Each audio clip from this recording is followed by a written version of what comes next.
Alhamdulillah Rabbil Alameen wassalatu wassalamu ala ashrafil anbiya wal mursalin Sayyidina Muhammadin wa ala alihi wa sahbihi ajma'in. Assalamu alaikum wa rahmatullahi wa barakatuh. Okay, thank you very much. Before I proceed with my presentation, I would like to congratulate and also to thank the organizers of this seminar, in particular IAIS, Professor Hashim Kamali, the CEO, and Dr. Azam, and fellow keynote speakers. It's nice to see them, and of course, nice to see all of you.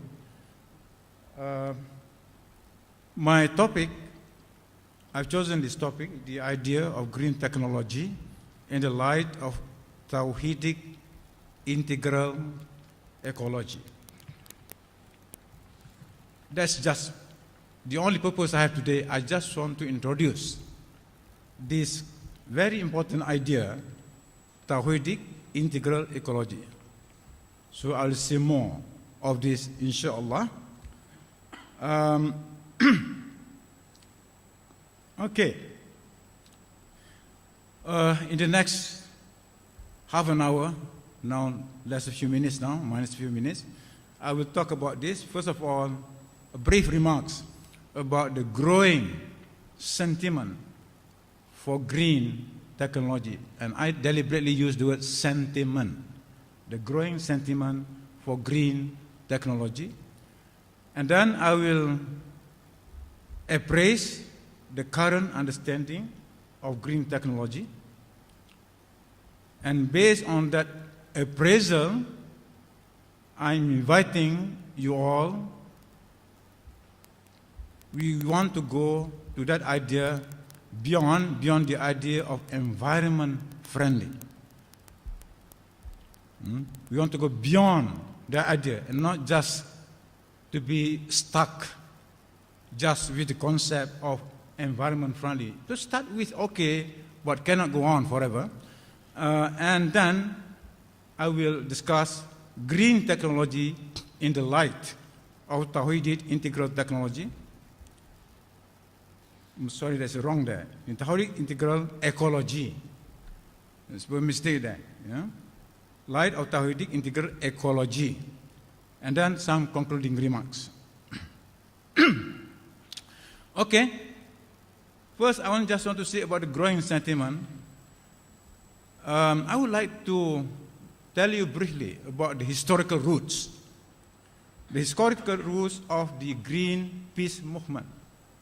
Today, this morning, we talk about green.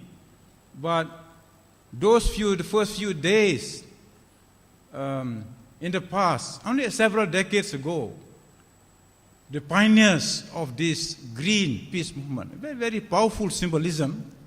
As I said, the green peace movement and symbolism. But I bring it to postmodernism because there's something important in the history that separates between modernism and postmodernism. Postmodernism began around the middle of the 20th century, after the Second World War. I'm old enough to remember those days when I was a young kid. Sorry, not young kid. I mean, I'm young like you all. I was young like you all. I was a student, not here. I was a student, university student in the United Kingdom. I was part of that. I saw myself have encountered the so-called the hippie movement, and those were the early manifestations of postmodernism. You see, you understand that what separated the two basically is about worldview. Modernism came to an end because the worldview, the scientific worldview which it believed, collapsed. It collapsed because of science as well, of the new physics. Newtonian, basically modernism, the worldview of modernism was the Newtonian worldview. which looks at the universe as a kind of machine. Machine. Remember this. And then, which looks at the human body like a machine. That's how modern doctors treated us, treated our body like a machine. And the word is, we need to conquer nature. And why do we need to conquer nature? Because in the Western consciousness, nature was looked upon as a kind of enemy that needs to be conquered. It's very symbolic. From enemy, now we start being friendly. Want to conquer nature, now want to be friendly with nature. But the point is that postmodernism is now looking for a worldview. It doesn't have yet a well-defined worldview. The only thing postmodernists agree among themselves is we don't want more. We don't want any more modernism. Apart from that, they all differ. But the manifestation of postmodernism, one of these is environmental consciousness. In some of my writings, I dealt with this question of the environmental consciousness in the 1960s and in 1970s. In the 60s and 1970s. So I just want to talk about that. But you yourself now, I think it's important to understand the historical background of the rise of the Green Peace Movement. Green Peace Movement was on the fringe of society. So the question now, is the passion for green going mainstream? This is the question. Is the passion for green going mainstream? Yes, in the West, the very place where modern technology was born, was practiced, developed, till the invention of the nuclear weapons. That's before the rise of postmodernism. So I would say yes, the passion is global, but in the West, what used to be fringe elements in society now becoming mainstream. In some countries like Germany and so on, the Green Peace Movement in the corridors of power. They are in the corridors of power, not simply protest movement. It's no longer protest movement. They're part of the shaping European society. I think this is very, very important because I think there's going to be implications for environmental policies and certainly technology. The kind of technology that we need to have in order to conform to the new views about nature, our environment, and so on. Okay? All right.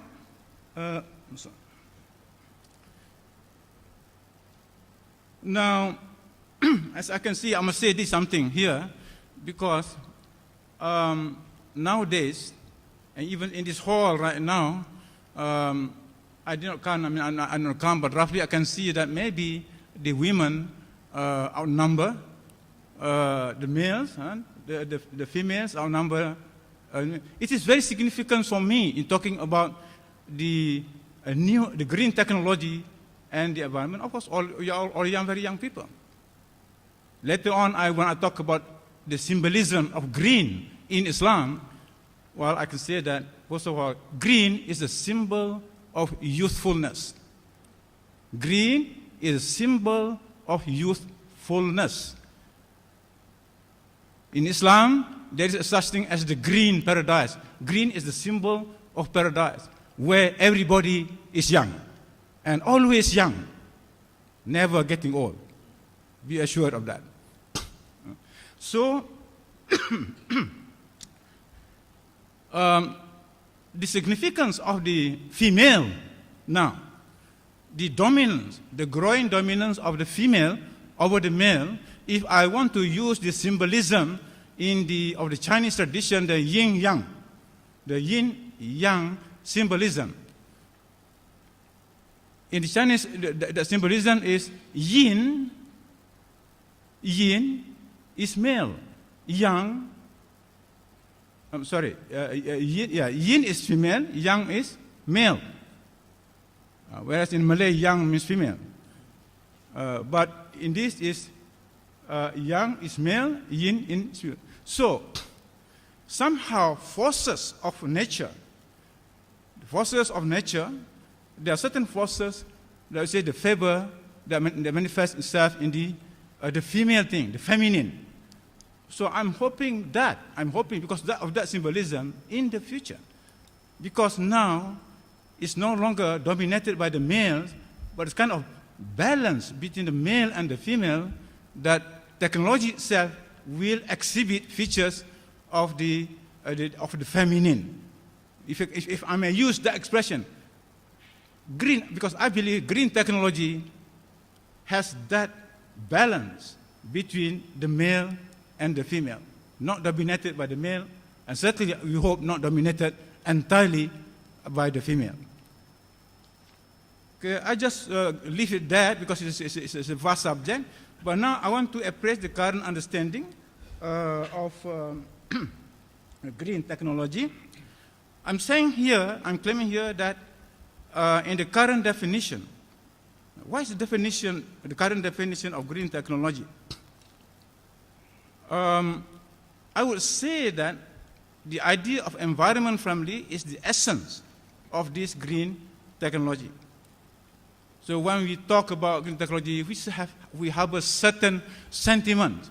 What are the sentiments? The sentiments are we want to be friendly to the environment. We want to ensure that what we do in terms of technology is not going to destroy our natural environment. So I was looking at going through all the kinds of definitions, but as I say, the only thing that what I would say is intellectual in nature in that definition, if I'm talking about the knowledge content of that definition, is the idea of environment friendly. So my question is that enough? Is that enough to define green technology purely in terms of environment friendly? Right? So I talked there about the limitations of this definition. I'm saying that there's a kind of vagueness in the idea of environment friendly.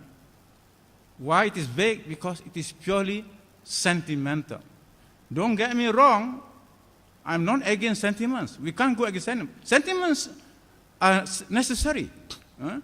Sentiments are necessary. Sometimes it's the sentiments that kind of encourage us, force us to do for the things. But I'm saying that we have intellect, we have reasoned intellect, that is not enough.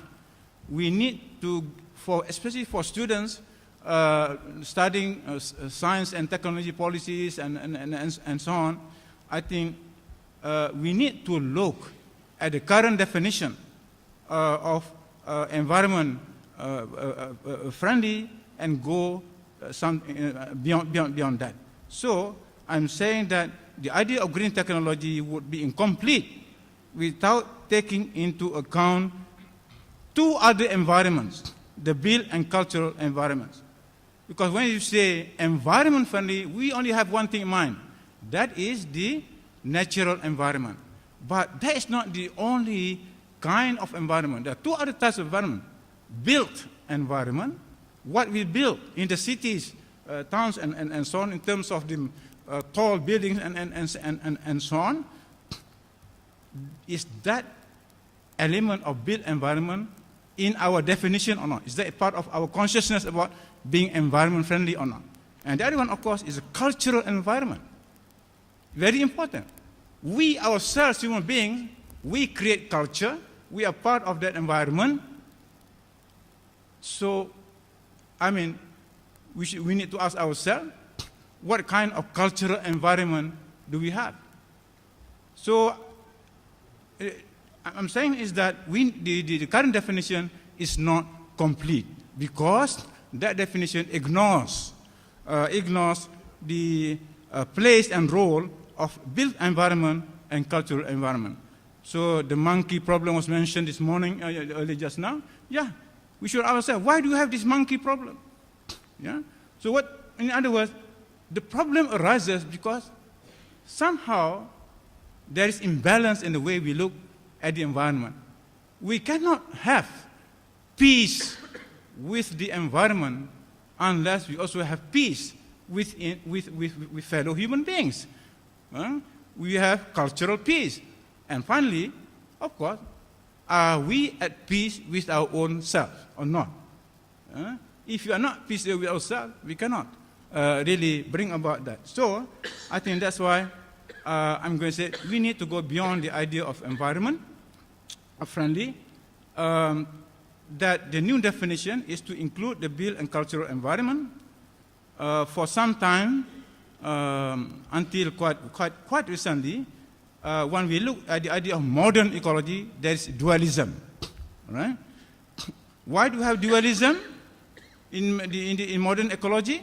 Because we emphasize separateness between natural ecology and human ecology. Look at the universities. All right? At the University of Malaya, Faculty of Science, for a long time they have this physical ecology, natural ecology. But the Faculty of Arts, not yet. The Faculty of Arts and Social Science, they don't talk, except, say, what they have in Universiti Pertanian, UPM. Sorry, no, it's not Universiti Pertanian. Universiti Putra, UPM. All right? So they have that faculty of human ecology. But still, the people in the faculty of human ecology don't talk to people in the physical or in natural ecology. So it's hard time to integrate that. So it's only recently we have this idea of integral ecology. Integral ecology means we need to look at the different systems together, not just to be separate. So it's because the idea of integral ecology not yet in vogue until quite recently. So I'm saying here, I would like to say that it's important that we emphasize this. So, from environment friendly to environments in harmony. Because when we talk about ecology, we have to talk about harmony.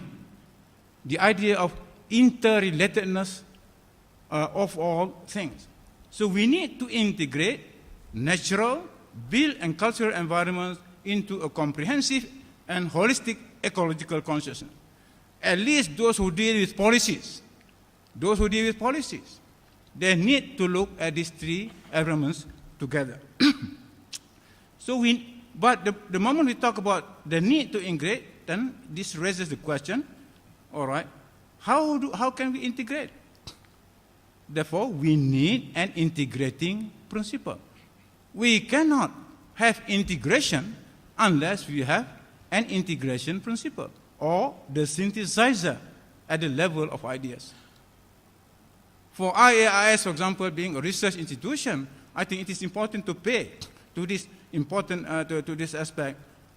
What are the principles, ideas that we need in order to bring about this integration, or what I call integral ecology, that combines the natural, built, and cultural environment? Where can we get the principle? Of course, my presentation is from the perspective of Islam. So I'm saying that Islamic tradition, Islamic intellectual tradition or knowledge culture provides discussions of this integrating principle. So here comes the Tawhidic integral ecology. Tawhidic integral ecology, T-I-E, tie. Not the tie that gentlemen wear. One of the meanings of tie is what? Is a relationship. One of the meanings of tie is a relationship. This is about what relationship? Is the interrelationship that binds, that links the natural environment, the built environment, the cultural environment. Now I say harmony. So, what I mean by TIE, a total environmental system. I'm treating it as a system, not as individualized, itemized thing, but as a system. How one part is linked to the other. The approach of Islamic law, of fiqh, of jurisprudence is piecemeal. Look at me. Fiqh doesn't look at the system as a whole. But Maqasid al-Sharia, yes. Maqasid Sharia will look from a broader perspective, not piecemeal. So, with all due respect, first to the fiqh, the environmental fiqh, jurisprudence, yes, it's necessary, but not sufficient. Yeah. So, what I mean by TAI, a total environmental system in which the natural, the built, and the cultural environments are closely interrelated in a systemic and harmonious fashion. Now, the primary basis and source, now TAI is to be the primary basis and source of the nature and characteristics of this new technology. So, what I'm saying is that integral ecology, Tawhidic integral ecology, does not play simply a supporting role. It's not a supporting role. It is a primary role. It's going to be the basis and source, which means that we need to know about the history of Islamic science, the history of Islamic technology, the history of ecology in the history of Islamic civilization. This is a field which is understudied, So I'm appealing to you, the younger generation, to study our own tradition. Because in our own tradition, there are many, many ideas related to this. Yeah? So when we talk about harmony, for example, it is a very, very concrete concept. It is not sentiment. You may ask me why suddenly I go to this. Huh? All my slides without images. Now suddenly I perhaps these images, but it has nothing to do instead with Pope. Well, actually, this I inserted this old slide from my presentation many, many years ago when I was invited to respond to Pope Francis about this integral ecology. Because he had his book, it's called Laudato Si. That's in Italian, it means praise be to you. Praise be to you. It's about the earth as our common home. It's kind of invitation to other people, including Muslims. Okay, we have only one home, the planet Earth. With all due respect to Stephen Hawking who wants to go to other planets, we have only one home. Basically, we have only one home. Here, planet Earth. Yeah? And it is, we all share this. I think this is very good. The idea of integral ecology will be very good for us to have dialogue, to have inter-religious dialogue, interfaith dialogue, and so on. So the concern, that is it, the concern for there is quotation from Pope Francis, concern for the environment needs to be joined in the sincere love for our fellow human being and unwavering commitment to resolving the problems of society. Now, that's why I use the word Tawhidic integral ecology. Pope Francis only talk about integral ecology. I want to show that Tawhidic integral ecology, that is in the perspective of Islam, is much broader, much richer, many commonalities with what he was saying, but there are also things, there are also many things that are not found in the Christian tradition. Just give a few minutes here. I think it's important when we talk about green technology in the perspective of Islam, the significance of green in Islamic color symbolism. Yes, the Greenpeace movement also used that word, Greenpeace. Incidentally, green and peace are the symbols of Islam. Yeah? Those young people in the West, they were not Muslims, but they took that symbol, green and peace, both so meaningful in Islam, but they adopted that. That shows, in other words, there's something natural about Islam here. But I just want to refer to provide here. Please refer to the Quranic verses that I mentioned here, because, for example, in the chapter 22, in Surah 22, verse 63, this is about the green clothing of the planet Earth. I think that that verse, referring to the أعوذ بالله من الشيطان الرجيم ألم ترى أن الله أنزل من السماء ماء فتصبح الأرض مخضرة. In other words, because of the rain that God sent from the sky, the earth becomes green, or I like that some translation called the clothing.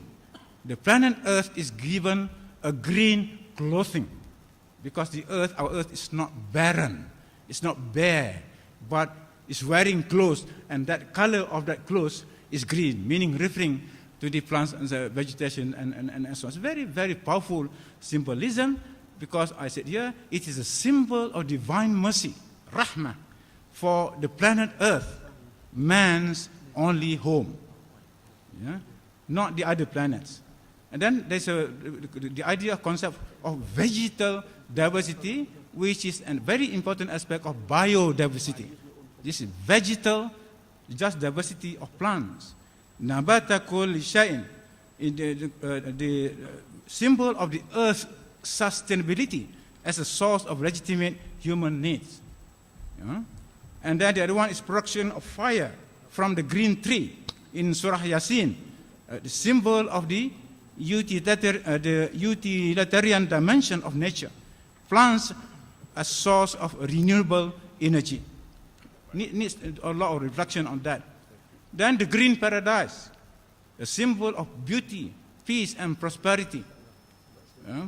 Where the Quran talks about in paradise, there is infinite diversity of plants, beautiful gardens, the idea of the concept of green garden. And then the green prophet, funny, this is very important, the symbol of the green prophet. The green prophet is not mentioned by name in the Quran, but in Islamic tradition, we refer to Prophet Khidir, Nabi Khidir, Nabi Hijau. Nabi Khidir ialah Nabi Hijau. Why? What is the symbol of that? It's a symbol of truth that is perennial, everlasting, and always fresh. So we cannot have green technology without the concept of truth. The technology is not separated from the concept of truth, not the truth that is always changing, but the truth that always is. The truth that is everlasting is referring to knowledge about God and so on. So it's very important when we talk about green technology, we must also talk about the idea of truth about nature that are perennial, everlasting. Then it's important for us to talk about the implications of all these symbols, the symbolic meanings of green. And so the essential elements of technology based on Tawhidic ecology that define interrelationship between the natural, built, and cultural environment. 4 fundamental elements.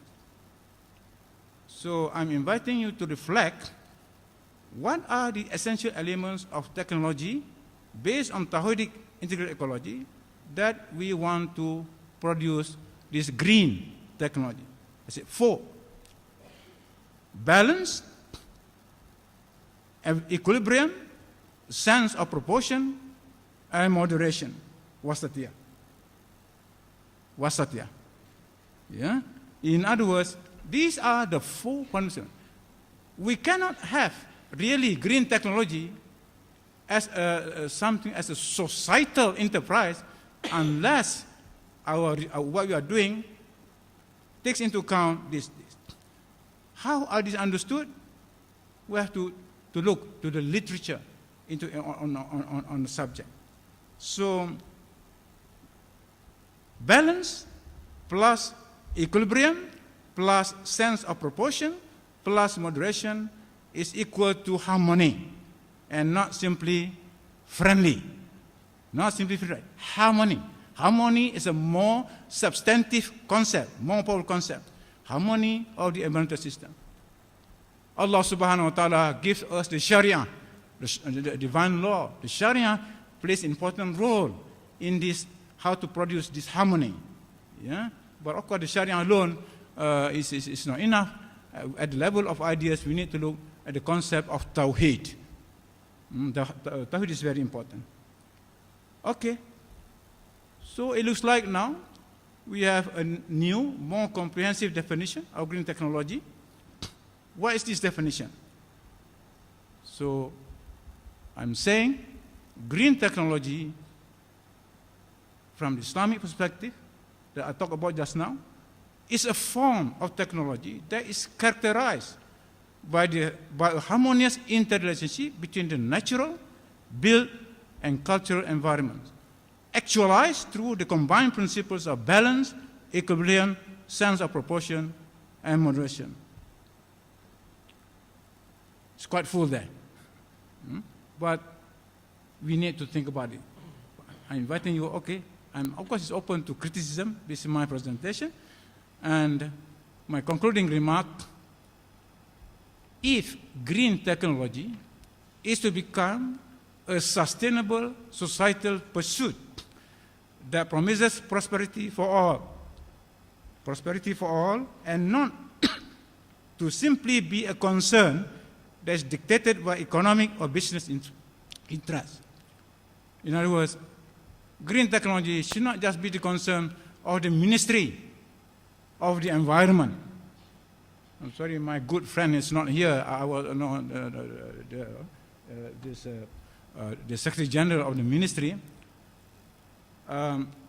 It's not simply a kind of the interest of the business people, but societal concern. Let us make green technology a societal concern, a sustainable concern, what I call here sustainable societal pursuit. Then the doctrine of Tawhidic integral ecology would be indispensable to academics, scientists, and policymakers who are at the forefront of the current concern with the green technology enterprise. So thank you very much. Assalamu alaikum wa rahmatullahi wa barakatuh.